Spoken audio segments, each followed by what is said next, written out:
Today we're going to do a review of the Nature Right 360. We're going to show you what we like about it and why we chose this model. So if you're looking into the Nurture Right 360 right now, it's probably because you're about to start your chicken flock of your own. The Nurture Right 360 is rated for 22 chicken eggs. That capacity is going to range based on the type of egg.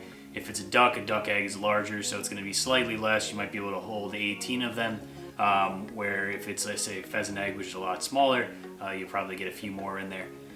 You definitely want to make sure that there's space in between the eggs, but we'll talk about that in a separate related video. So the Nurture Right has a number of different features that made it right for us. One, we were looking for something that was simple and easy to use, and this definitely hits that on the head. We definitely love that the incubator came with the LED built-in candler.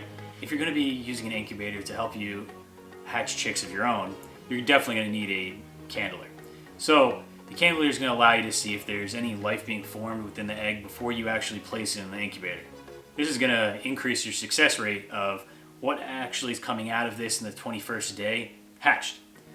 We'll have a video above to go over the different stages of the incubation period and how you can tell the different forms throughout the period of life cycle.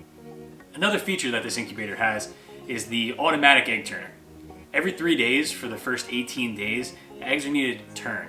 And that's just so that the embryo doesn't get stuck on one side of the egg and keeps the growing process working correctly.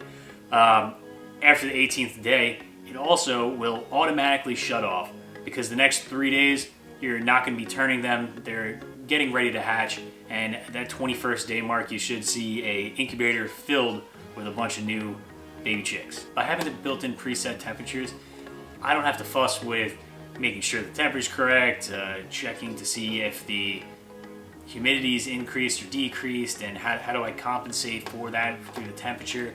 That's completely not something I'm trying to worry about. I just want to know that I'm going to have a successful hatching, and the 22 eggs that I put in here hopefully have 22 chicks to put in our barn, produce some eggs, and feed our family.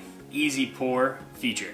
Without moving the incubator around or jostling the eggs, I can easily add the water to the external, which is going to provide the proper humidity and help with that without actually impacting the eggs at all. Lastly, but not least, another reason why we chose this incubator is kind of for the looks and the design. This would be something that's not clunky and ugly that you can actually keep in your kitchen or on the side table and watch the hatchling process, which is really cool to see. I hope you got something out of this video. If you did, smash the like button, subscribe, and check in for our next review video. Thanks, take care, and this is Split Hour Homestead.